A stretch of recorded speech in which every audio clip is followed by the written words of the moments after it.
ክብር ለኢየሱስ ይሁን። ስለዚህ እንደገና እግዚአብሔር ይመስገን ደህና ነኝ በሉ እስቲ። አንድ ታሪክ ልንገራችሁና በዚሁ መንፈስ ስለሆነ እግዚአብሔርን ጸጋ የምንካፈለው ታሪኩን ቆየት ብሏል። አንድ ወዳጄ ነው የነገረኝና ምንድነው ያለኝ፣ በአንድ ቤተሰብ ውስጥ የሚኖሩ አህያና በሬ አሉ እና ያ በሬ በጣም ያረሰ ደከመውና አህያው አንድ የሆነ ጭነት ያመጣል አራግፎ ቀን ሙሉ ሜዳ ላይ ነው የሚውለው እና ማታ አብረው ነው የሚያድሩት። ከዛ መጣና በሬውን አሁን ሰለቸኝ፣ ጠዋትና ማታ መታረስ ደከመኝ አለው። ከዛ አህያው ምክር መከረው። ምን ብሎ መከረው? አሞኛል በልና ተኛ አለው። ከዛ በሬው የአህያን ምክር ሰምቶ ጌታው ጠዋት ሊያመጣው ሲል አሞኛል ብሎ ልክፍክፍ አለ። ቢባል ቢሰራ በቃ አሞታል። ስለዚህ ምን ይሻላል ሲባል አህያው ይምጣና በበሬው ቦታ ይጠመድ ተባለ። ጎሽ አለ በሬው፣ ደስ አለው። ከዛ በአህያው ሰውየው ሲያርስ ቆየና ከዛ በማግስቱም ሲመጣ በሬው ታሟል ተባለ። ሲባል ጌታው ምን ይላል? ለባሪያው ይጠራውና በቃ ይሄ በሬ እንደዚህ ከሆነ በቃ ይታረድ አለ ማለት ነው። ነገ ይታረድ የሚል ነገር ሰማ በሬው።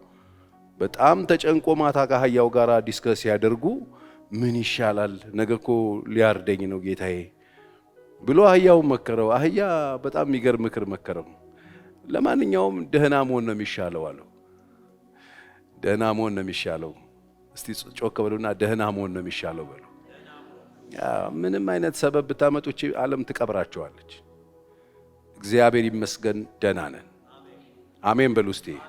ህይወታችሁ ሰልፍ የበዛበት ውጣ ውረድ የበዛበት የምታደርጉትን እያደረጋችሁ ብዙ ድካም በህይወታችሁ ውስጥ ያለ፣ እንደ ድካማችሁ ያልተከፈላችሁ፣ እንደ ድካማችሁ ውጤት ያላገኛችሁ፣ እንደ ድካማችሁ ነገሮች ያልተሳኩላችሁ፣ ሐዘን ላይ ሐዘን እየተጨመረባችሁ ያለ፣ በጣም ምትለፉ የልፋታችሁን ውጤት ግን እያገኛችሁ ያልመሰላችሁ በብዙ ድካም ውስጥ ላላችሁ ሰዎች መልእክት አለኝ። እግዚአብሔር ደህና ናችሁ ይላችኋል። እስቲ አሜን። ይኸውልህ ደህና ነኝ ካልክ ትቀጥላለህ። ጮክ በሉና እግዚአብሔር ይመስገን ደህና ነኝ በሉ እስቲ። ደህና የሚያደርግ መንፈስ ይሄን ጉባኤ ያግኘው። ከዚህ ሰዓት ጀምሮ የሚያደክም በድካማቸው ሰበብ አድርጎ ሁኔታዎችን እያሳየ ሊያስቆማቸው፣ ሊያጨናግፋቸው፣ መንገድ ሊያስቀራቸው የወጣ ማንኛውም የጠላት ምክር በኢየሱስም የፈረሰ ይሁን። የሰነፎች ሰዎች ምክር የፈረሰ ይሁን። እንደ አህያው አይነት ምክሮች ከህይወታችን የተመቱ ይሁኑ። ድካምን በህይወታችን፣ ጥፋትን በህይወታችን፣ አለመከናወን በህይወታችን፣ ጭንገፋን በህይወታችን የሚያመጡ ማናቸውም አይነት ምክሮች በኢየሱስም የፈረሱ ይሁኑ። ይሄ ጉባኤ በኃይል ተሞልቶ ይውጣ። አንተን ለማገልገል ይውጣ። የቀረው የምድር ቆይታን በበረከት ይጨርስ፣ በኃይል ይጨርስ፣ በሞገስ ይጨርስ፣ በጤና ይጨርስ። ማንኛውም አንተ ያልዘራኸው ዘር የተቃጠለ ይሁን። በልጆች ላይ የተዘረጋ መረብ የተበጣጠሰ ይሁን። ለማንኛውም ደህና መሆን መልካም ነው። ደህና ነን። እንደዛች ሱናማጢስ ሴት ልጇ ሞቶ ደህና ነው ትል ነበር። ዛሬ ሰንበት አይደል መባቻ ምን ሆነሻል ስትባል ደህና ነው አለች። ወገኖቼ ደህና ነው። ትንፋሻችን አለች፣ ደህና ነው። ሃሌሉያ ደህና ነው። የእግዚአብሔር መንፈስ ይናገረኛል፣ ደህና ነው። በኢየሱስ ስም ደህና ነው። ሁሉም ነገር ደህና ነው። ሁሉም ነገር ጥሩ ነው። ሁሉም ነገር መልካም ነው። እግዚአብሔር አለ። ክብር ሁሉ ለእርሱ ይሁን። መንፈስ ቅዱስ ዛሬ በልዩ ልዩ ድካም በልዩ ልዩ ሰልፍ ውስጥ አልፈው እዚህ ቦታ ላይ ያንተን ድምፅ ለመስማት ጸጋህን ለመካፈል የመጡ ልጆች ሁሉ በስምህ ይባረኩ። ህልውና በመካከላችን ይስራ። የዛሬውን ደግሞ መልእክት ስጠን። ታናሽ ባሪያህን እርዳኝ። በዚህ የቆሙትን ሁሉ ባርክ። በኢየሱስ ስም አሜን። የጌታ ስም የተባረከ ይሁን። ባለፉት ሳምንቶች ያነሳዋቸው ሐሳቦች አሉ። እግዚአብሔርን መፍራት በቤተሰብ የሚል ርዕስ ነው የምንይዘው። ባለፈው ሳምንት እግዚአብሔርን መፍራት በምን በአለባበስ ብለን አለባበስን አንስተናል። ምክንያቱም የእግዚአብሔር ሕዝብ፣ የእግዚአብሔር ቤተሰብ፣ የእግዚአብሔር የሆነው ትውልድ የራሱ የሆነ መልክና የራሱ የሆነ ቁመና አለው። እግዚአብሔር የሰጠው ስርዓት አለ። ስለዚህ በስርዓትና በአገባብ መመላለስ እንዳለብን፣ በአለባበስ እንዴት እግዚአብሔርን እንደምናከብረው ተነጋግረናል። ብዙ አይነት ልብሶች እንዳሉ አንስተናል። እግዚአብሔር የማይከብርባቸው ለተለያየ ዓላማና ተልእኮ የሚለበሱ ልብሶች ዓለም ላይ ያሉ፣ እነሱን እየለበስን የተለያየ ዓላማና ተልእኮ እንዳላቸው ሰዎች እየተመላለስን እግዚአብሔርን እንፈራለን ማለት ከንቱ ነው ብለናል። እንግዲህ ስለ ቤተሰብ ሲነሳ ቤተሰብ እግዚአብሔርን መፍራት አለበት። በምንድን ነው የምንፈራው? የእግዚአብሔር ተቋሙ የእግዚአብሔር መሆኑን ዕውቅና በመስጠት የእግዚአብሔር ቤተሰብ ክርስቲያኖች መጽሐፍ ቅዱስ ብታነቡ የእግዚአብሔር ሰዎች በቤተሰብ ጉዳይ ያላችሁ ምልከታ መስተካከል አለበት። በቤተሰብ ጉዳይ የወረደ ነገር ካላችሁ ለእግዚአብሔር ያላችሁን ክብርና ፍርሃት ነው የሚያሳየው። በምንም ታምር እግዚአብሔርን እንዳትለምዱት። በምንም ታምር እግዚአብሔር የሚያከብረውን ነገር በማዋረድ እንዳትገኙ፣ በማቃለል እንዳትገኙ። መጽሐፍ ቅዱስ ሲናገር ጋብቻ በሁሉም ዘንድ ምን ይሁን? ክቡር ይሁን። እግዚአብሔር ነው፣ የራሱ ነው። ስለዚህ በሁሉም ዘንድ በነጩም በጥቁሩም በተማረው ባልተማረው በትንሹ በትልቁ በድሃው በሀብታሙ በባለስልጣኑ በተራው ሰው በሁሉም ዘንድ ክቡር ይሁን ይላል። ስለዚህ እግዚአብሔር ያከበረውን ነገር ማክበር አለብን። ስለዚህ ስለ ቤተሰብ ስታስቡ ወጣቶች፣ ያገባችሁም ሰዎች እግዚአብሔር የሚያከብረው ነገር ስለሆነ በደንብ አስቡና አክብሩት። እንደ ክርስቲያን እኛ ስለ ቤተሰብ ያለን ነገር ከዓለም የተለየ መሆን አለበት። ሞክሪውና ግባና ግቢና ወጥቶጫለሽ የሚባል አይደለም። እኔ አሁንም ማየው ራሱ ይሄ ከፍተኛ የሆነ የፍቺው ፕሮብሌም ራሱ ቤተክርስቲያን አካባቢ ታውቃላችሁ እንደ አሸን በዝቷል። እሱ ራሱ ከዚህ ትምህርት ማነስ የመጣ ሰዎች እግዚአብሔርን መፍራት የሚባለው ነገር ስለጠፋባቸው የእግዚአብሔር ያከበረውን ነገር በማራከስ ሰዎች ቢገኙት እግዚአብሔር ያከበረውን ነገር አንኳሶ በማየት አሳንሶ በማየት ዕውቀት አልባ በመሆን በጉዳዩ ላይ ምንም ትኩረት ባለመስጠት እንደ ልባችን የምናንቦጫረቅበት አንዱ ምክንያት ለእግዚአብሔርና ለተቋሙ ያለንን ቦታ ነው የሚያሳየው። ስለዚህ ቤተሰባችን እግዚአብሔርን ማክበር አለበት። ስለ ትዳር ስታስቡ የከበረ ነገር አስቡ። በተለይ ያላገባችሁ ሰዎች፣ ያገባችሁ መውጫ የለንም እዛ ውስጥ ሆነን ይሄንን የከበረ ነገር እናስባለን። ያላገባችሁ ሰዎች ግን ስለ ጋብቻ ስታስቡ፣ ከተቃራኒ ጾታ ጋር አብሮ ስለመሆን ስታስቡ፣ ስለ ወደፊት ህይወታችሁ ስለ ቤተሰብ ስታስቡ በጣም የከበረ ነገር መሆኑን አስቡ። ትናንት የነበረኝ አንድ ኬዝ በጣም ያስደንቆኛል። ልጁ 31 ዓመቱ ነው 30 ዓመቱ ነው። እንትን ነው ቨርጂን ነው። እንዲህ አይነት ነገር አያውቅም። በቃ ደስ ይላል። ውስጡ ያለው ንጽህና፣ ለእግዚአብሔር ያለውን አክብሮት፣ ለእግዚአብሔር ያለውን ፍርሃት ሳይ በጣም ነው የተደመምኩት። የ30 ዓመት ልጅ በዚህ ልክ እግዚአብሔርን እንደዚህ ሲወደው ከልጅነቱ ጀምሮ እግዚአብሔርን ምን ነው ሲባል በንጽህና እስከ መጨረሻ ድረስ ጠብቄ መኖር ነው እንፈልገዋል። ገረመኝ። ስለዚህ በጣም መጠንቀቅ አለባችሁ። በጣም ይሄ ዘመኑ በጣም እየተሻሻለ ሲመጣ ይኸው በጣም አሁን የገባንበት ቴክኖሎጂ በጣም እየጨመረ ሲመጣ እነ ቻትጂፒቲ ኤአይ ምናምን ገብተው ህይወታችን ውስጥ ሲያደርጉ ልክ እድልና ምቾት እንደተፈጠረለት ሰው አትሁኑ። እግዚአብሔር ያከበረውን ነገር አራክሶና አዋርዶ የሚጥልም ነገር ውስጥ አለ። ስለዚህ በማስተዋል እግዚአብሔር ያከበረውን እንድታከብሩት አደራላችኋል።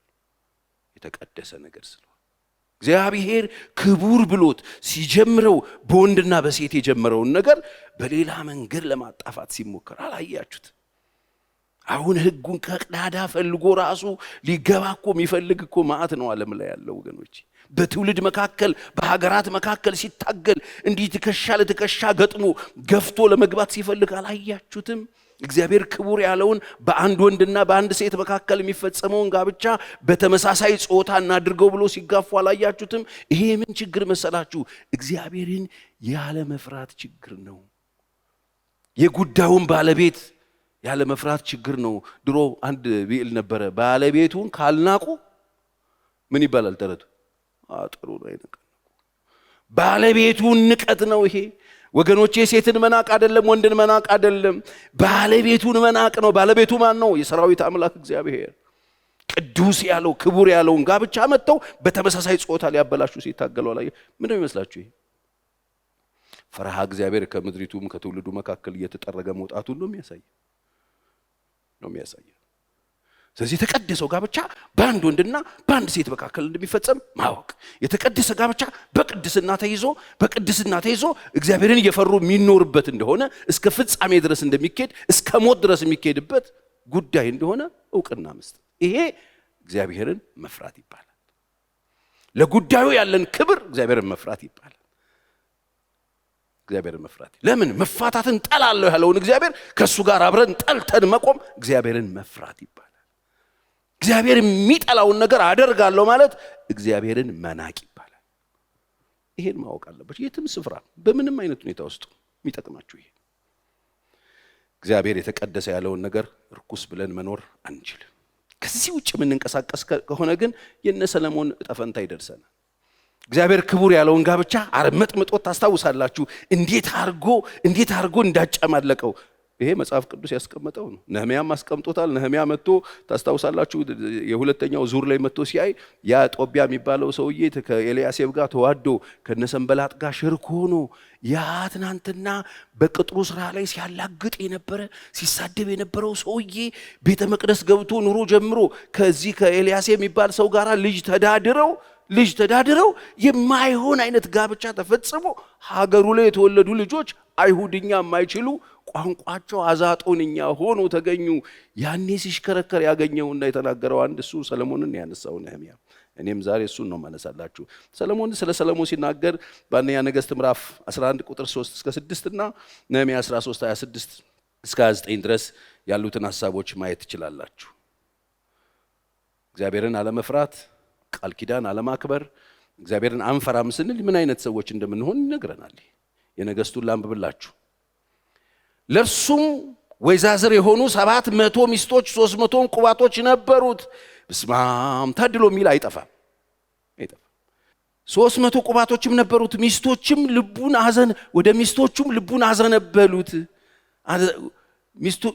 ልቡን አዘነበሉ። ወዴት? ሰለሞንንም ሲሸመግል ሚስቶቹ ሌሎችን አማልክት ይከተል ዘንድ ልቡን አዘነበሉት።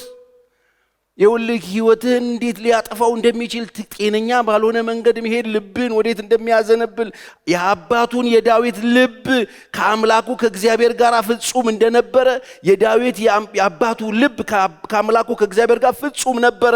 የሱ ግን ልብ እንደሱ አልሆነም። ፍጹም እንደነበረ ሰለሞን ልቡ እንዲህ አልነበረም። ምክንያቱም እንደሆነ ሲነግረን ሚስቶቹ ብዛታቸው፣ ሴቶቹ በህይወት ውስጥ የገሰገሰው ነገር እችላለሁ ብሎ ያደረገው ነገር እንዲሁ አልነበረም። ሰለሞንም ሲዶናውያንን አምላክ አስታሮትን በአሞናውያን ርኩሰት ሜልኮምንም ተከተለ። ከእግዚአብሔር ባክ አረገ። እግዚአብሔርን በቃ ማክበር፣ እግዚአብሔርን እየፈሩ መኖር እንደ አባቱ ዳዊት እግዚአብሔርን ይፈልግ ነበረ። አባቱ ዳዊት ልቡ ለእግዚአብሔር ቅን ነበረ። እሱን ልብ ሽፍት አረጉና ወደ አስጣሮት ወሰዱት፣ ወደ ጣዖት አምልኮ ወሰዱት። አሞናውያንም ርኩስ ሜልኮልንም ተከተለ። ሰለሞንም በእግዚአብሔር ፊት ክፉ ነገር አደረገ ይላል። ጋብቻችሁ ላይ ካልተጠነቀቃችሁ ክፉ ነገር ታደርጋላችሁ። የሆነ ቦታ ላይ የሆነ ነገር እያደረጋችሁ ትገኛላችሁ።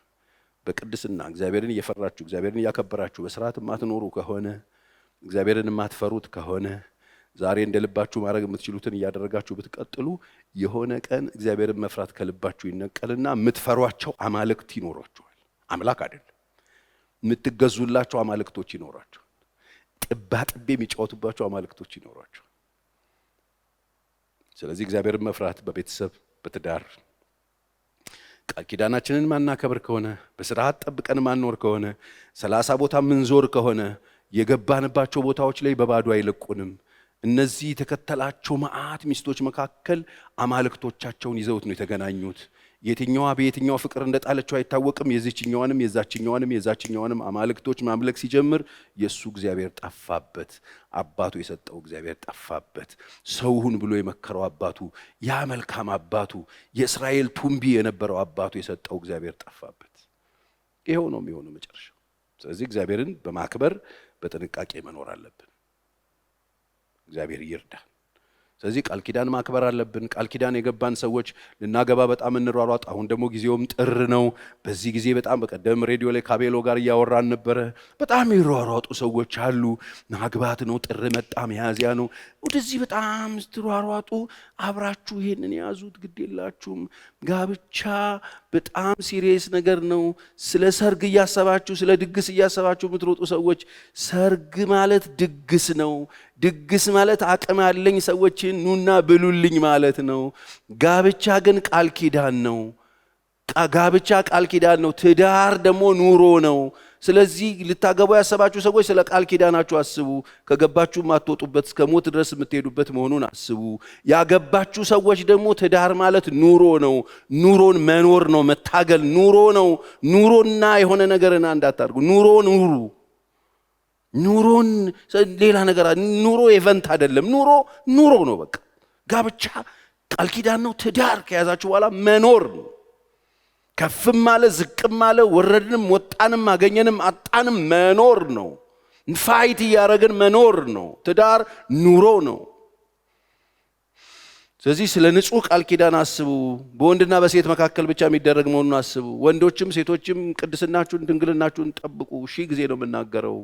እርድና አይደለም፣ ብልጠት አይደለም፣ ስልጣኔ አይደለም። ይቅርባችሁ ወጣቶች፣ ይቅርባችሁ። የወደቃችሁ ተነሱ፣ የጨቀያችሁ ታጠቡ፣ ንስሐ ግቡ፣ መንገድ ቀይሩ፣ እግሮቻችሁን ከሸካራ መንገድ መልሱ። እግዚአብሔርን ፍሩት፣ አክብሩት፣ በንጽህና በቅድስና ኑሩ። ህይወታችሁን እዚህ ጋር አበላሽታችሁ እዛ ጋር የለም። አትሳቱ፣ እግዚአብሔር አይዘበት። ሰው የዘራውን ያንኑ ምን ይላል ያጭዳል የሚል። ስለዚህ እግዚአብሔርን መፍራት በቤታችን፣ በትዳራችን፣ በጋብቻችን። ስለዚህ ከጋብቻ በፊት በንጽህና ከተጋባም በኋላ በታማኝነት የምንኖረው ኑሮ እንደሆነ እንዳትረሱ። ይሄ ነው እግዚአብሔርን መፍራት ማለት። ከጋብቻ በፊት በንጽህና ከተጋባን ደግሞ በኋላ በታማኝነት አንዳችን ለአንዳችን ታማኝ ሆነን የምንኖረው ነው ጋብቻ። በታማኝነት ለገባነው ቃል ኪዳን፣ ለራሳችን፣ ለንግግራችን፣ ለኑሯችን፣ ለመውጣት ለመግባታችን፣ ለንብረታችን፣ ለሁሉም ነገር ታማኝ ሆነን መኖር ነው ከገባን በኋላ። ከመግባታችን በፊት ደግሞ በንጽህና መኖር ያስፈልጋል። ስለዚህ ቤተሰብ የሚመራው በፍቅርና በታማኝነት ነው። እግዚአብሔር ይርዳን። በፍቅርና በታማኝነት በቅድስና ነው ቤት የሚመራው። ስለዚህ እግዚአብሔርን እንፈራለን ካላችሁ እነዚህ ነገሮች ቤታችን ውስጥ መኖር አለባቸው። እግዚአብሔርን መፍራት እፍርት የሌለበት፣ ያኔ በብዙ ቃል እንድትስት አድርገህ በብዙ ጨዋታ አብሮሽ እንዲሆን አድርገሽ ተግባብታችሁ ተነጋግራችሁ አንድ ላይ ለመኖር ከወሰናችሁ በኋላ ከገባችሁ በኋላ መዘረጣጠጡ ከየት መጣ? እፍርት እኮ ነው። ነውር ነው እኮ። ለምን? ባለቤቱን ካልናቁ። ምክንያቱም ያገባችሁት ሰው የእግዚአብሔር ነው ወቁ። ያገባችኋቸው ሰዎች የእግዚአብሔር ናቸው። እግዚአብሔርን ስታከብሩት ነው አጠገባችሁ ያለው ሚስታችሁን የምታከብሩት፣ አጠገባችሁ ያሉት ባሎቻችሁ የምታከብሩት። እግዚአብሔርን ስታከብሩት ነው እግዚአብሔር የሰጣችሁ ልጆች የምታከብሩት። እግዚአብሔርን ከመፍራት ጋር የተያያዘ ነው ሁሉ። ሰው እግዚአብሔርን ሲፈራው ባለቤቱን ሲያከብር የባለቤቱን ነገር አክብሮ ይይዛል። ስለዚህ እግዚአብሔርን መፍራት በቤተሰባችን፣ ስለዚህ በትህትና ህይወት በመኖር በትዳራችን እግዚአብሔርን መፍራታችንን ማሳየት አለብን። ስለዚህ እውነት ትፈሩታላችሁ እግዚአብሔርን በኑሯችሁ፣ በትዳራችሁ፣ በህይወታችሁ። ለዚህ ነው ነህምያ ሲዞር ያገኘውን ነገር ላንብብላችሁ። ቁጥር 26 ላይ 13-26 የእስራኤል ንጉሥ ሰለሞን በዚህ ነገር ኃጢአት አድርጎ የለምን? ምን ሆናችሁ ነው? አይበቃም ወይ? የእስራኤል ንጉሥ በዚህ ነገር ኃጢአት አድርጎ የለም ወይ? የማይገባ ጋብቻ ውስጥ ገብቶ የማይገባ ነገር ነውር ፈጽሞ አምላኩን ጥሎ አስጣሮት ጋር ሄደም ወይ? ሌሎች አማልክት ጋር ሄደም ወይ? ልቡን ከእግዚአብሔር አልመለሰም ወይ? እሱ ነገርን አታስታውሱም ወይ? አድርጎ የለም ወይ? በብዙ አሕዛብ መካከል እንደርሱ ያለ ንጉሥ አልነበረም። እግዚአብሔር ይወደው ነበር፣ በአምላኩም ዘንድ የተወደደ ነበር። እግዚአብሔርም ይወደው ነበር። እግዚአብሔር የረዳው ሰው ነበር። እግዚአብሔር ያገዘው ሰው ነበር። እግዚአብሔር በእስራኤል ሁሉ ላይ አንግሶት ነበር። እርሱንም እንኳ እንግዶች ሴቶች አሳቱት፣ ያንን እግዚአብሔር የሚወደውን ሰው። ወገኖቼ በዚህ ጉዳይ እንዳትስቱ። በትዳር ጉዳይ ከሳታችሁ ህይወትን ትስታላችሁ። ትዳርን ከተሳሳታችሁ ህይወት ነው የምትሳሳቱት። አንድ ወዳጄ ቸርያ አለኝ፣ የጋብቻ ውል ግን የሚታደስ ቢሆን አለኝ እለዋለሁ። ማንም ሰው አያሳድስም። በጣም ያሳቀኝ። ማንም ሰው አውቆ አርፍዶ ያቃጥለው ነበር አለኝ። እንዲቃጠል ያደርጋል። ፍቃዱን አድሶት በፍጹም ማንም ሰው አይገባም። ለምን? ይሄ የሚያሳየው ምንድነው? ስህተት ተፈጽሟል ማለት ነው። ስህተት አለ ማለት ብለውኛል። እኔ አንተን ከጋብቻ በፊት አግኝቼ ቢሆን አላገባም ነበር። እኔ አላገባም፣ ይሄን በቃ አላገባም ይላል። ለምን? ምን እያለን ነው ማለት? ተሳስቻለሁ እያለን። ብዙ ሰው ስህተት ውስጥ ነኝ ያለሁት እያለን ነው ማለት። ስለዚህ ለምን እናንተ ተሳሳታላችሁ? ያላገባችሁ ሰዎች ለምን ተሳሳታላችሁ? በቃ ዞር ዞር ብሎ ማየት እኮ ነው፣ መማር ነው፣ መያዝ ነው፣ ማስተዋል ነው። ስለዚህ ይሄ በጣም ሲሪየስ ጉዳይ ላይ ለመግባት ማሰብ፣ ሲሪየስ ጉዳይን የራስ ለማድረግ መጸለይ፣ ሲሪየስ የሆነ አቋም ይዞ በጥንቃቄ መምረጥ መመራረጥ በጣም ያስፈልጋል። ቁጭ ብሎ መስማት ያስፈልጋል። ዝም ብሎ ከወገበታች እያሞቁ እየዘለሉ የሚገባበት አይደለም። በጣም ብዙ ሰው ምንም አያውቅ። ስለማያውቅ ማወቅም ደግሞ አለመፈለጉ ነው። አለማወቁ አንድ ኪሳራ ሆኖ ለማወቅም አለመፈለጉ። ይሄ ነገር ደገምገም ሲደረግ እጭ ብለው ከዚህ ቸርች እንኳን የቀሩ ሰዎች አሉ መሯቸው ማለት። ለምን እኔ የትውልድ ጉዳይ ግድ ይለኛል። ትዳር ፍለጋ አይደለም እዚህ ጋር ሚስት እንዳገኝ አይደለም ማወራው። አግብቻለሁ 31 ዓመት ሆኖኛል። 5 ልጆች አፍርቻለሁ። ሰክሰስፉል ነኝ በዚህ። ትውልዱ ግን ያሳዝነኛል። እንደ ውሃ ዋና እየገባ እየወጣ መከራውን እየበላ ነው ያለው። አንደኛ ከእግዚአብሔር ጋር ነው የሚጣለው። በጣም ያሳዝነው ባል ከሚስት ጋር፣ ሚስት ከባል ጋር አይደለም የሚጣሉት። አልወደውም ያለውን ነገር እግዚአብሔር የማይወደውን ነገር አድርጎ ነው የሚኖረው። ነጠላው ጠቡ ከሰው ጋር ብቻ ሰው ወደ ላይ ያልነገሯችሁ ነገር ካለ እኔ እነግራችሁ ወደ ላይ ነው ጠቡ እንደዚህ። ስለዚህ በጣም በማስተዋል በትህትና ረጋ ብሎ አስተውሎ የሚገባበት እግዚአብሔርን እየፈራን እያከበርን የምንኖርበት ሜዳ ለመግባት አብሮን የሚኖረውን ሰው በትክክል ማየት፣ በንጽህና መኖር፣ ከገባን በኋላ በታማኝነት መኖር፣ ከገባን በኋላ ፈርሃ እግዚአብሔርን ይዘን ቦታችንን ይዘን ሮላችንን በትክክል እየወጣን የባል ቦታ አለ ቦታ ላይ አይቀላቀልም እኮ በጣም እኮ ችግር የለውም እኮ በጣም ክሊር ነው እኮ። የባል ቦታ አለ፣ የሚስት ቦታ አለ፣ የልጆች ቦታ አለ፣ እንደገና ደግሞ የአባቶች ቦታ አለ። መጽሐፍ ቅዱስ ያስቀመጠው በቃ አባቶች ደግሞ በስነ ስርዓት ምን ማድረግ እንዳለባቸው ከልጆችና ከአባቶች መካከል ያለ ግንኙነት፣ በባልና ሚስት መካከል ያለ ግንኙነት፣ ሮላችን ምን እንደሆነ፣ ገብተን ምን እንደምንሰራ፣ የምናደርገው ምን እንደሆነ፣ ኃላፊነታችን ምን እንደሆነ አውቀን መግባት አለብን። እየተዋደንን እየገባን እግዚአብሔርን መናቅ የለብንም። በዚህ ጉዳይ ያለ እውቀት መግባት እግዚአብሔርን መናቅ ለእግዚአብሔር ያለንን ክብር ነው የሚያሳየው፣ ንቀታችንን ነው የሚያሳየው። ክቡር ነው እግዚአብሔር ያከበረው ነገር ስለሆነ አክብረን ለመኖር መስመሩን ጠብቀን ለመኖር ለዳኝነቱ እየተገዛን ሜዳ ውስጥ ገብተን ያለ እፍርት። ዳኛው እግዚአብሔር ነው፣ ሴት አይደለም ወንድ አይደለም። በጣም በዚህ ዘመን የማየው በጣም ብዙ ባሎችም ሚስቶችም ፊሽካ ይዘው ነው የገቡት ሜዳ ውስጥ። አለቀ። ሚስት ስታጣጥፍ ባል ፒር ያደርጋል ሊያስቆም። ባል የሆነ ነገር ሲያደርግ ሚስት ፒር ታደርጋለች። ማን ነው ዳኛው? የለም እግዚአብሔር። ሁለት ተጫዋች ሁለት ዳኛ ነው ቤት ውስጥ ያለው።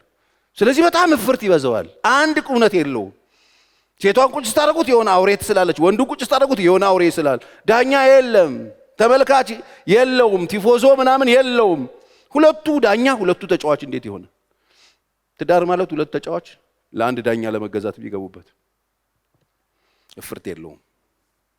ዳኛው ይሄው አለው፣ ሮል ሰጥቷል፣ ሮልሽን ነው የምትወጪው፣ ሮል ሰጥቷል፣ ሮልህን ነው የምትወጣው። እግዚአብሔርን መፍራት ማለት ይሄ ነው። ሜዳ ውስጥ ገብቶ ያለ እፍርት መኖር ማለት። የወደቃችሁ የሳታችሁ ምናምን ሰዎች አላችሁ፣ ይቅርታ ጠይቁና ተመለሱ። መጽሐፍ ቅዱስ ነው እሱ ስለሚል አሁን ቆሮንቶስ ላይ እኮ ጳውሎስ ይህን ሲጽፍ እንደኛ አሁን እንዳለንበት ዘመን በጣም ተትቶ ሰው ሁሉ ግራ የተጋባበት ጊዜ፣ ግማሾቹ ፈተው፣ ግማሾቹ ለቀው፣ ግማሾቹ የሆነ ነገር ውስጥ፣ ግማሾቹ አብረው እየኖሩ እዛው ቤት ውስጥ ሳይለንት ዲቮርስ አድርገው ሳይነካኩ ይኖሩ የነበረበት ጊዜ ነበር። ለሱን ያሰመረው ፈተሽ ወጣሽ ካለሽ ያለ ተመለሽና ከባለሽ ጋር ታረቂ ብሎ ነው ያስቀመጠው። አይገርምም? በቃ ፈታሽ ወረውንሻል ወርቶ በቃ ሌላ ጥበሽ አላለም። ተጋብታችሁ አላው ይቅር ተባባላችሁ ቀጥሉ፣ ታከሙና ቀጥሉ ነው የሚለው። አሁን ደግሞ ዘመኑ ያመጣው አንድ ፈሊጥ አለ። በጣም የሚገርም በቃ ከጋብቻ ፊት እንዳልኳችሁ ማየት የሚገባቸውን ነገር ይገቡና ከዛ በ6 ወር በአንድ ዓመት በምናምን ይተያዩና የሆነ ስም ይሰጣጣሉ። ባይፖላር ነው ሰውየው፣ ባይፖላር ነው፣ አየሁት፣ ናርሲሲስት ነው። ይሄ ፍርት ነው። ናርሲሲስትነቱ ዛሬ ነው የሚታይሽ? ዛሬ ነው ኮካኮላው ላይ አልከፍልም ሲል ኮካኮላውን ለሁለት እንጠጣ ሲል የዛኔ ነው ወደ ቤት መሄድ ያለብሽ። ከገባሽ በኋላ አይደለም። እፍርት ነው። እፍርት ችግር። ታዲያ ችግር ውስጥ ትሙት እንዴ ይሙት እንዴ? እኔ ትሙትም አለ። ድብደባ ካለ፣ ትልልቅ ስድብ ካለ፣ ምክንያቱም ወንጀል ከመፈጸሙ ፊት ሰፓሬት አድርጉና ታከሙ ነው መፍትሄው ይሄ። ከገቡ በኋላ ግን ሰበብ እየፈጠሩ መውጣት። አሁን ደግሞ አፍልቷል፣ ወጣቱ ምናምን በጣም አፍልቷል፣ በየቤቱ አፍልቷል። አይገርምሽም ተባብሎ አሟሙቋል፣ ተመችቶታል። አሁን ይሄ ጄነሬሽኑ ማለት ነው። እንዳትደክሙ። መጽሐፍ ከእግዚአብሔር ጋር የሚጣሉ ይደቃሉ ነው የሚለው። አንድ ሰሞን ሆይ ሆይ የሚላችሁ ሰው ታገኛላችሁ፣ መጨረሻ ላይ ራቆታችሁን ትሮጣላችሁ። ተጠንቀቁ። ከእግዚአብሔር ጋር የሚጣሉ ይደቃሉ። ይሄ የእግዚአብሔር ሐሳብ ነው። አትግቡ ጳውሎስ ያለው በጣም ሲሪየስ እኮ ስለሆነ ነው። እንደኔ ብትሆኑ ሁላችሁም ደስ ይለኛል አለ። ባታገቡ ቁጭ ብትሉ አርፋችሁ፣ ከገባችሁ ደግሞ መውጫ የለውም። አሁን ይሄንን መጀመሪያ ነው ተምረህ የምትገባው እንጂ ቆይ እስቲ ልሞክረውና 5 ወር እስቲ አንተ ጡጦ ቀቅል። አልቀቀልም። ናርሲሲስት ነህ። ትወቀቀላል ቀቀለ ናርሲሲስት እስቲ ሎሚ ጭመቅ አልጨምቅም ከነፍሬው ናርሲሲስት እኔ እኮ ነው ጥርስ ሳሙናውን እንደዚህ ጭፍልቅልቅልቅ አረጋው ምንድነው ናርሲሲስት ወገኖቼ እግዚአብሔርን ፍሩት ትተርፋላችሁ ከዚህ እግዚአብሔርን ፈርታችሁ የምትኖሩ ከሆነ እግዚአብሔር ዳኛ ነው ለዚህ ነው መጽሐፍ ቅዱስ ከናንተ መካከል አሁን ጴጥሮስ ቢሆን ይሄ ሰውዬ እኮ ናርሲሲስት ነው የምትሉት አሁን ጴጥሮስ በራፍ 3 ላይ የጻፈውን ሰውዬ ማለት ለእግዚአብሔር ቃል የማይገዛ ባለ ያላትን ሴት አይልም ለእግዚአብሔር ቃል የማይገዛ አመፀኛ ሰውዬ አግብተሽ የምትኖር ይዞትዩ አለ ሲባል አይገዛም ማለት ነው በቃ አይገዛማ ሰውዬው መስሚያ የለው ረባሽ ነው ምን ላድርገው ስትለው እሱ ሰውዬ አላታው እሱ ሰውዬው ለእግዚአብሔር ቃል እግዚአብሔርን በመፍራት ነው ያላት እግዚአብሔርን በመፍራት እግዚአብሔርን ያከበሩ እንደ እግዚአብሔር ቃል በመኖር በጨዋነት በመኖር ህይወት ያለው መልካምነትን በማሳየት ያለ እግዚአብሔር ቃል በሚስቶቻቸው ኑሮ እንዲገኙ ታጋዙላቸው ብሎ ነው ቁጭ ያረግ በጥባጭ ነው እንዴ አቢጊያውን ብትኖር ኖሮ ምን ሊሆን ነው ይሰውዬ ናባል ምን ሊባል ናርሲሲስት ነውስ ሌላ ስም ጥሩለት እንዴ አቢጊያ እኮ ነበረች አይምሮዋ እኮ የተባረከ ሴት ናት ንጉስ እኮ ትመክራለች መንግስት እኮ ከጥፋት እንዲመለስ የምታረግ ናት 400 ሰይፍ የታጠቁ ሰዎችን መክራ የመለሰች ጀግና ሴት ናት ባሏ ግን ባለጌ ነው ባሏ ግን ሰነፍ ነው ይላል መጽሐፍ ቅዱስ ስንፍና አድሮበታል አለች ለምን ያልፈታችሁ ስላልተማረች ነው ስለማታቅ ነው ዳዊትን ቁጭ አድርጋ መክራ በጣም አስገርሞት ማይንዷ መስጦት ምን አይነት አይምሮ ነው ያለሽ አቤት ዛሬ አንቺን ባላገኝ ኖሮ እጆቼ በደም ምን አይነት ብሎ ተደምሞባት የመለሰች ሴት ናት ስለዚህ በተለይ እናነባለን የምትሉ ሰዎች ብትጠነቀቁ ይጠቅማችኋል ይሄ አንድ ታላቅ ወንድም ምክር ይሆንላችሁ በጣም ያሞቃችሁ ሰዎች አላችሁ በየሶፋው አሙቆ ቁጭ ብሎ ምንስ ባለጌ ነው ሰናይፍ ነው ይጮሃል እንዴ ናባል ጮታ አይደለም ወደ ቤቷ የሁሉ ሰይፍና መከራ ያመጣ ሰውዬ እንዴ ናባል የሁሉ መዓት በቤቷ ያመጣ ሰው ነው በሌሊት ተነስታ መለሰችና መታ ስታየው ሰክሯል ሰው በዛ ላይ የሚጠጣ ሰካራም ነው ባሉ ሰበብና ምናምን ሰበብ አስባብ እየፈጠራችሁ ቤት ለማፍረስ በጣም በጥፍራችሁ የቆማችሁ ሰዎች ብትመለሱ ይሻላችሁ ዛሬ ሆይ ብለው ያፋቱሽ ሰዎች ነገ አይኖሩ ነገ ይሄ አየሩ ሰዓት እንዳይሆንብሽ ከእግዚአብሔር ጋር ተጣልቶ በሰላም መኖር የለም ጣላዋለሁ ያለው ነገር ውስጥ አታግቡ ካላገባችሁ አርፋችሁ ቁጭ በሉ ከቻላችሁ ቀዝቃዛ ሻወራችሁ እየሰዳችሁ በሰላም እየሰራችሁ ኑሩ እናገባለን ካላችሁ ግን አትወጡ እፍርቴል በስርዓት እግዚአብሔርን በመፍራት እንድትኖሩ እግዚአብሔር ይጠብቃችሁ አሜን ነው ስለዚህ ጋብቻችን መስማማቱ የሚለካው በግብብነታችን አብሮ መስማማታችን በፍቅር ህይወታችን እንጂ ግጭት ምናምን መኖሩ ብቻ አይደለም ግጭት ይኖራል የችግር አፈታታችን የተባረከን ንብረት በበዛ የሆነ ነገር ባገኘን ትምርታችን በተማረን ሀብታችን በበዛ ቁጥር የትዳር ስኬት ምናምን በዛ ይለካ የትዳር ስኬት የሚለካው የሚመጡትን መከራና ችግሮችን ባፈታት ዘዴያችን አንዳችን ካንዳችን ጋር ያለን ፍቅር ያለ እፍርት ከጀመርንበት ሳንቆርጥ እሱን ጠብቀን ያለን ሳቱ ሳይጠፋ ጠብቀን በመያዝ በታማኝነት የትናንትና ቃላችንን ሳናጥፍ ጓደኝነታችንን ጠብቀን ክፍተቶችን ያየን አንዳችን እየደፈንን በሰላማዊ መንገድ እግዚአብሔር በሰጠን ጊዜና ጸጋ ዘመን ሁሉ በታማኝነት ያቺን ቃል ጠብቆ እስከ ፍጻሜ መሄድ ነው እግዚአብሔርን መፍራት ይባላል እሱ ከዚህ ውጪ ብንሆንስ ሰበብ እየፈለገን ምክንያት እየፈለገን እንደ ጉዳዩን እንደ ነገሩ እየታለም ብንሄድስ ይቻላል እንኳን እናንተ ትንንሽዬዋን እቺ ጎጆአችሁን እቺ 80 ምናምን ካሬና የሰፈር ውስጥ ያለች ትንንሽዬ ቤታችሁን ጥላችሁ አይደለም ሰው ገነትን ጥሎ ወጥቷል ምንም ችግር የለውም ትችላላችሁ እግዚአብሔርን መፍራት ማትፈልጉ ከሆነ እግዚአብሔር ያወቀላችሁ መኖር አንፈልግም ለራሳችን አዋቂ እንሆናለን እኛ አውቀናል ደርሰንበታል ተመራምረናል ያንዳንዱን ኬዝና ችግር አግኝተናል ትዳር እንደዚህ ከሆነ እየበጠስን ችግር የለውም ትችላላችሁ ውጤት ግን አትመርጡም እግዚአብሔር ይመክራል ውጤት ግን አትመርጡ አትመርጡም። ቃየል ታስታውሳላችሁ። እቺ ልናገርና ልጨርስ። ተናገር በሉኝ። ቃየል ተመክሯል። የማይሆን ነገር በልቡ ሲጠነስስ ወንድሙ ላይ ክፋት ሲይዝ እግዚአብሔር መክሮታል። ተው ብሎት ታው ይሄ ነገር አያዋጣም፣ አጥፊው ደጅ ላይ እያደባብህ ነው። አጥፊው በደጅ ይታየኛል፣ ብትነግስበት ይሻላል። እምቢ በልና ንገስበት። በወንድም ላይ ሰይፍ ማንሳት፣ በወንድም ላይ ይሄንን ማድረግ፣ ደም ማፍሰስ፣ ችግር መፍጠር አያዋጣም፣ ተው ብሎታል። እምቢ አለ። ያለ የሚፈልገውን አደረገ። እግዚአብሔር አይከለ ኤደን ገነትም የነበሩትና አዳም ይሄንን አትብሉ በሰላም ነው አለበዛ ግን ትሞታላችሁ ብሎ ይመክራል እግዚአብሔር እንጂ ችግር የለውም እበላለሁ ካልክ አትከለከልም። ግመጥ የመግመጥ ውጤትን ግን አትመርጥ።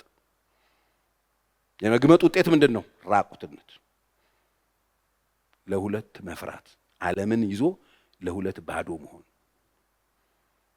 ራቁት መሆን፣ ሁሉን ነገር ይዞ መፍራት፣ ክስ፣ እርስ በርስ መካሰስ፣ አንዱ አንዱን ብሌም ማድረግ፣ መራቁት፣ ባዶነት፣ ፍርሃት፣ የማይፈራውን እግዚአብሔር ያን የፍቅር አምላክን እንደገና መሸሽ፣ ከእግዚአብሔር መሸሽ። ይሄ ይሆናል።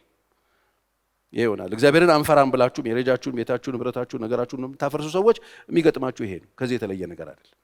እግዚአብሔር አታቀልንም ስትሉ አዋቂ ትሆናላችሁ፣ ችግር የለውም። ታውቃላችሁ፣ ማብራሪያ ትሰጣላችሁ ስለ እውቀታችሁ። ግን ያብራራችሁት ነገርና እናንተ ብቻችሁን ትገናኛላችሁ ክፍላችሁ ውስጥ መኝታ ቤታችሁ። አትጠራጠሩ፣ ትገናኛላችሁ። ሰው ሁሉ በስመ አብ እውነቱን እኮ ነው ፈታ ደግ አደረግሽ ምናምን ብሎ ሰው እንጀቴን ነው ቅቤ ያጠጣሽው ልክ ልኩን ነገርሽ ምናምን ብሏችሁ ይሸኛችኋል። እናንተና እውነት ትገናኛላችሁ፣ ብቻችሁን ትገናኛላችሁ። የዛን ጊዜ ያገኘኝ ሁሉ ይገለኛል ብሎ ፈራ ይላል ቃየል። ምንም ሰው የለም እኮ በቃ ፈሪ ነው። አዳም ፈራን። ስለ ፈራን የተደበቅ ነው። በላህ እንዴ? አደረከው እንዴ? አታድርግ ያልኩን አድርጌዋለሁ። በቃ አታድርግ ያልኩን ካደረክማ ምን አረጋለሁ? ምክንያቱም ሰበብም እግዚአብሔር አልተቀበላቸውም። መተው እኮ ሰበብ አምጥተዋል። ከእግዚአብሔር ጋር እኮ ዲል ለማድረግ እኮ ሞክረዋል። እሷም እሱ ነው ባቡ ነው አለች፣ እሱም እሷ ነው አለ። ሁለቱንም አልተቀበላቸው። እግዚአብሔር ይጠላዋል፣ እጠላዋለሁ ብሏል። ስለዚህ እኛም እንጠላዋለን። አሜን። እግዚአብሔርን መፍራት በቤተሰብ፣ እግዚአብሔርን መፍራት በጓደኝነት፣ እግዚአብሔርን መፍራት ባለባበስ፣ እግዚአብሔርን መፍራት በንጽህና በመኖር አሜን ነው። ንጽህና መኖር እግዚአብሔርን መፍራት አለ። አሁን በየጥጋ ጥጉ ምናምን መሳሳም ኖርማል፣ መተኛት ኖርማል፣ እየታጠቡ መምጣት ኖርማል። ይሄ እኮ የጨለማ ውጤት ነው። እግዚአብሔር እኮ አለ፣ በአንድ ጊዜ በሁሉ ስፍራ አለ። ስለዚህ ልብሳችሁን አታሳድፉት፣ ሰውነታችሁን አታሳድፉት፣ ትዳራችሁን አታሳድፉት። ካለ አንሱትና ከወደቀበት አጣጥቡት። የወደቀ ይነሳል፣ የሳተም ይመለሳል። አሜን በሉኝ። እግዚአብሔር የእንደገና አምላክ ስለሆነ ግን እግዚአብሔርን መፍራት ይሻላል። አሜን። እግዚአብሔርን መፍራት በቤታችን ጓዳ ስትሄዱ ቸርዬ ይሉኛል አንዳንድ ሰዎች። ግን ቆይ ቸርች ግን ምንድነው የሚማሩት? እኔ ምንም አይገባኝም። ቸርች ደርሶ ሲመጣ ደግሞ ይብስበታል። አይገርምም? ደገባ ስድቧ ትጫዋለች፣ ብዙ ሰው እንደሱ ነው ይባላል። ምንድነው መሰላችሁ? ይሄ ችግር ያለማወቅ ችግር ነው። እግዚአብሔር እዚህ ብቻ አይደለም ያለው። እዛ እንዴት እንደምትኖሩ እያወራው ነው እንጂ እዚህ የምትኖሩትን አይደለም። እዚህማ እንለያያለን። እግዚአብሔር አለ፣ መኝታ ቤት አለ፣ ሳሎን አለ፣ ግቢያችሁ ውስጥ አለ፣ ሰፈራችሁ ውስጥ አለ። አሜን ነው። መስሪያ ቤት አለ፣ ቢሮ አለ፣ ሁሉ ቦታ አለ። ስለዚህ እሱን እንዳለ እውቅና ሰጠን መኖር ነው እግዚአብሔር መፍራት። ክብር ለኢየሱስ ይሁን። ማንም ይሄን አያስገዳችሁ። ፈልጋችሁ ፈቅዳችሁ ወዳችሁ መርጣችሁ ብታደርጉት ነገር ውጤት መምረጥ አይቻልም። ይሄንን ግን መምረጥ ይሻላል። ክብር ለኢየሱስ ይቻላል። እግዚአብሔርን መፍራት ከመረጣችሁ የህይወት እንጀራ እግዚአብሔር ይሰጣችኋል። በዘመናችሁ ሁሉ እመኑኝ፣ ይሄንን አድርጎ የሚጸጸት ሰው ሞታችሁ ጸጸት የለበት። ሳትፈሩት ኖራችሁ ግን መጨረሻ ላይ መጸጸታችሁ አይቀርም፣ ማዘናችሁ አይቀርም፣ መደንገጣችሁ አይቀርም፣ መፍራታችሁ አይቀርም። ምን እንደሆነም የሚገጥማችሁን ስጋት ውስጥ መግባታችሁ አይቀርም። እመኑኝ። እኔ ቀሽም ተማሪ ነበርኩ። ተማሪ ሆኜ ትምህርት ቤት ሰኔ 30 ሲደርስ ሚካኤል እንሄድ ነበር እና ጓደኞች ልንጸልይ። ሚካኤል እያደረሃን ውጤቱና ብለን ሚካኤል ቀልድ አያውቅም። አስተማሪያችን የሰራነውን ስራ ነው አንብቦ የሚሰጠን፣ ስማችንን ጠርቶ የጸለይነው ጸሎት ለሰራነው ውጤት ምንም የሚያመጣው ነገር የለም። ስለዚህ ሞኝ እንዳትሆኑ። የሆነ ቀን እግዚአብሔር እያደራን አታመልጡም። ስለዚህ ዛሬ የምትዘሯትን ዘር ካልተጠነቀቃችሁ የሚበቅለው መቀየራችሁ የሆነ ቀን ፍርሃት ውስጥ እንዳትገቡ። ሰኔ 30 የምትንቦቆቦቁ እንዳትሆኑ። ጎበዝ ተማሪ ይንቦቆቦቃል? ይፈራል ወይ? እኔ አንድ ልጅ ነበር በጣም ያናደኝ ነበር። እኔ እንድጠብቅ አንድ ቀን እመታዋለሁ እያልኩ ነበር። ሳልመታው ነው የተለያየ ነው። ይኸውልህ አንደኛ ይወጣና ያለቅሳል። እኛ እኮ መጨረሻ ምናምን ወተን እኛ የምንፈልገው ተዘዋውራለሁ እና ሁሉ ያናደኝ ነበር። እንደሚያለቅስ ታውቃለህ? አቬሬጁ ምናምን ይላል። በአቬሬጁ ምናምን እንዴት የኛ ሞራል አይጠብቅም? እንደዚህ ያለ ጎበዝ ተማሪ ፈተና ላይ ወድቅ ይሆን እንዴ ምናምን ብሎ አይፈራም። ኮስተር ብሎ ያፏጨ ትምህርት ቤት ሲሄድ ሰነፍ እየተጨነቀ ስሙ ሲጠራ ደንግጦ ምን እሱ የሚፈልገው ክነ ጥበብ ነው። አደራህን ይሄን የጅል ኑሮ እንዳትኖሩት እሺ። አደራህን ብላችሁ አታመልጡ። ኖራችሁ ታመልጣላችሁ፣ ዘርታችሁ ታመልጣላችሁ። እስቲ አሜን በሉ። የነገ ፍርሃት መጽሐፍ ቅዱስ የሚሰማኝ ቢኖር በእርጋታ ይቀመጣል፣ ከመከራ ስጋት ደግሞ ምን ያደርጋል? ያርፋል። ምን የሚል እሱን አንብብላችሁ ምሳሌ 1:23 በጣም ምርጥ ቃል ነው። ሙሉውን ባነበው ይሻላል። በመሃል ጥቅስ እንዳልስት ብዬ ነው። ወደ ዘለፋዬ ተመለሱ፣ ምዕራፍ 1 ቁጥር 23 ወደ ዘለፋዬ ተመለሱ፣ እነሆ መንፈሴን አፈሳለሁ፣ ቃሌን አስተምራችኋለሁ። በጠራው ጊዜ እምቢ ስላላችሁ፣ እጄን በዘረጋው ጊዜ ማንም ስላላስተዋለ፣ ምክሬን ሁሉ ግን ቸላ ስላላችሁ፣ ዘለፋዬን ስላልፈቀዳችሁ፣ እኔም ስለዚህ በጥፋታችሁ ስቃለሁ። ጥፋታችሁን በመጣ ጊዜ አላግጥባችኋለሁ። ድንጋጤ እንደ ጎርፍ በደረሰባችሁ ጊዜ፣ ጥፋታችሁ እንዳውሎ ንፋስ በመጣ ጊዜ፣ ጭንቅና መከራ በወረደባችሁ ጊዜ፣ የዚያን ጊዜ ይጠሩኛል፣ እኔ ግን አልመልስም። ሰኔ 30 ማለት ነው። አልመልስም። የዕለት ዕለት አልመልስም። ተግተው ይሹኛል፣ ነገር ግን አያገኙ። እዚህ ጋር ጾም ጸሎቱ ነው የሚከቱበት። አያገኙኝም። ለምን? ዕውቀትን ጠልተዋልና። የጠሉት ምንድን ነው? ዕውቀትን ጠልተዋልና። ምሳሌ 1:29 ዕውቀትን ጠልተዋልና። ከዛስ እግዚአብሔርን መፍራት ምንድን ነው? አልመረጡም። እግዚአብሔርን መፍራት ለካ የሚመረጥ ነው። እግዚአብሔርን መፍራት አልመረጡምና፣ ምክሬን አልፈቀዱምና፣ ዘለፋዬን ሁሉ ንቀዋልና፣ ስለዚህ መንገዳቸውን ፍሬ ይበላሉ፣ ከራሳቸው ምክር ይጠግባሉ። አላዋቂዎችን ከጥበብ መራቅ ይገላቸዋል፣ ሰነፎችንም ችልተኛ መሆን ያጠፋቸዋል። የሚሰማኝ ግን በእርጋታ ይቀመጣል፣ ከመከራ ስጋት ያርፋል። አሜን ይሁንልን። ምርጫዬ ነው በሉት እስቲ። እግዚአብሔርን መፍራት ምርጫዬ ነው የሚል ሰው እጆቹን ከፍ ያድርግ ከኔ ጋር። እኔ መርጫለሁ። ዘለፋውን እቀበላለሁ፣ እግዚአብሔር ያለኝን ሰማለሁ፣ ምክርን ሰማለሁ። ምክሬን አልፈቀዱም አለ፣ ዘለፋዬን ንቀዋል አለ፣ እኔ የምነግራቸው እምቢ ብለዋል፣ ዕውቀትን ጠልተዋል አለ፣ እግዚአብሔርን መፍራት ደግሞ አልመረጡም አለ። አልመረጡም። ስለዚህ አለ እኔ እስቅባቸዋል፣ ይፈልጉኛል፣ አያገኙ። ከባድ ነው ወገኖቼ። እግዚአብሔር ከዚህ ይጠብቃል።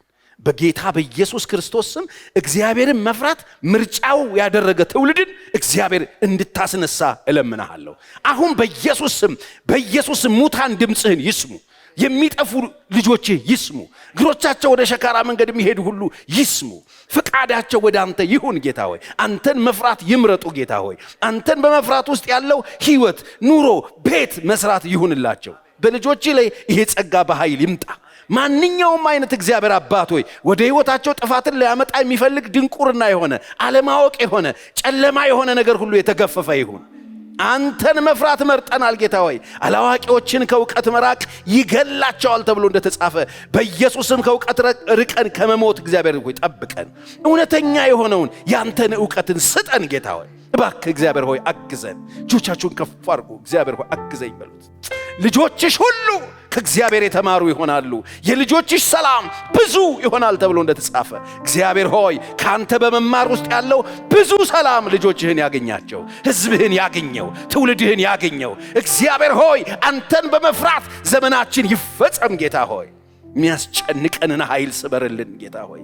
አንተ የወደቀ ታነሳለህ፣ መልሰን እንመለሳለን ተብሎ እንደተጻፈ ከጥፋት መልሰን ጌታ ሆይ፣ ከውድቀት መልሰን እንመለሳለን። የዘመሙ ጎጆዎች በአንተ ይሰሩ፣ በአንተ እጅ ይቅኑ ጌታ ሆይ። ልጆችህ በስም የተባረኩ ይሆኑ ጌታ ሆይ።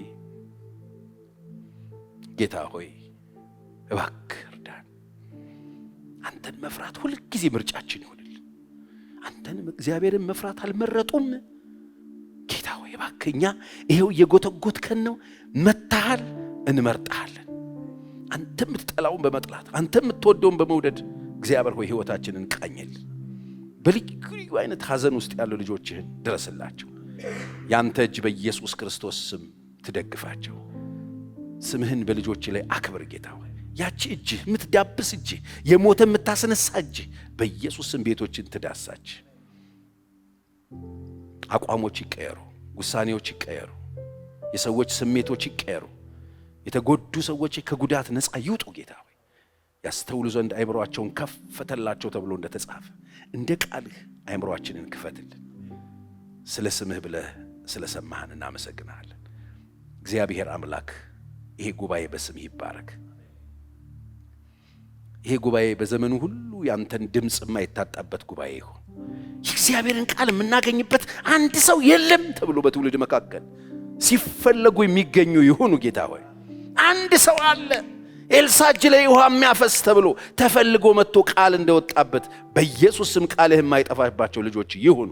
እግዚአብሔር በዚህ እውነት ይባርካችሁ።